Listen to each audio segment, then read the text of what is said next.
Hello, my name is Katrina M. Johnson, the author of The Deadly Game Electronic Massacre. Now, I'm not here to review my book or promote it, but I'm actually here to review a book written by my brother and fellow author K. Lewis Johnson, which is titled Rome's Quintessential, The Book of Fire. The book is about four characters named Jimmy, Janie, Rocky, and Maya, in that order, who travel the world fighting demons while trying to solve personal mysteries and figure out why everything is so out of whack. The story itself is written in a present tense, which sounds a lot like a play to me. It does seem to bounce a lot between the past and the present, but I suppose that's a way to get and keep readers hooked.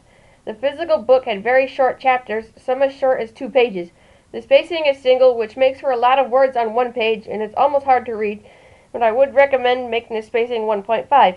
Not only to stretch out the book, but it would be easier to read. I'm sure the book's been edited since I read it. Reading the book, I noticed that there are several spoofs. Some of the most notable are the spoofs on the old Abdow's mascot Big Boy, the popular summer toy The Slip and Slide, an old comedy sketch called Who's on First, and a spoof on a popular internet video called Struttin' That Ass. I'm not saying these spoofs are bad, considering I do my own share of parodies in my book. I'm just saying that if I notice these spoofs, readers may notice them as well. A lot of the human characters are named after U.S. presidents, and the demon characters are loosely named after the elements they represent. 2 characters in particular seem to be based off my brother and I. The Rocky character is based on my brother, right down to the need to pester his sister. The Janie character is based on me. I say this because Janie is arachnophobic, which I am severely. She does not eat fish, I hate seafood, and she does not like hugs, which I don't like unless asked. The only way that Janie is not based on me is that a third of the way through the book she gets a boyfriend, and I am still single.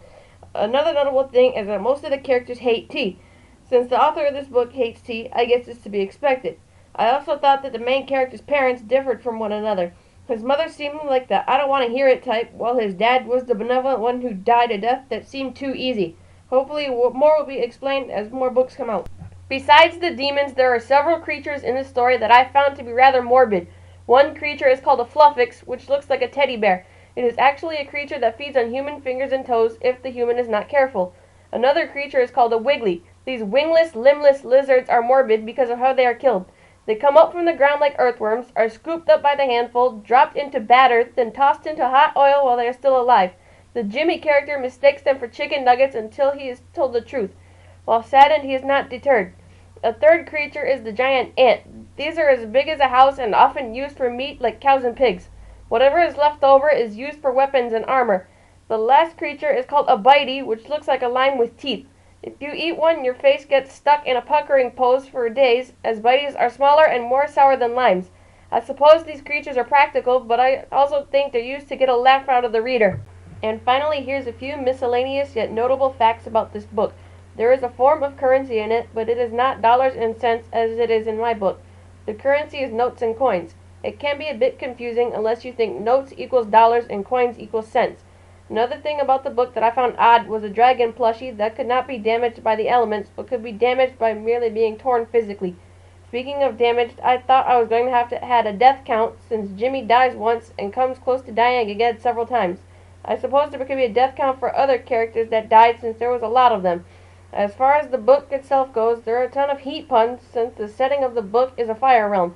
I also had to laugh because so many parts of the book can be taken in so many different ways if you take the time to think about it. All in all, the book can be pretty funny, and it is an interesting read. If you want to do something with your time, buying and reading this book is recommended. Thank you, and have a good day.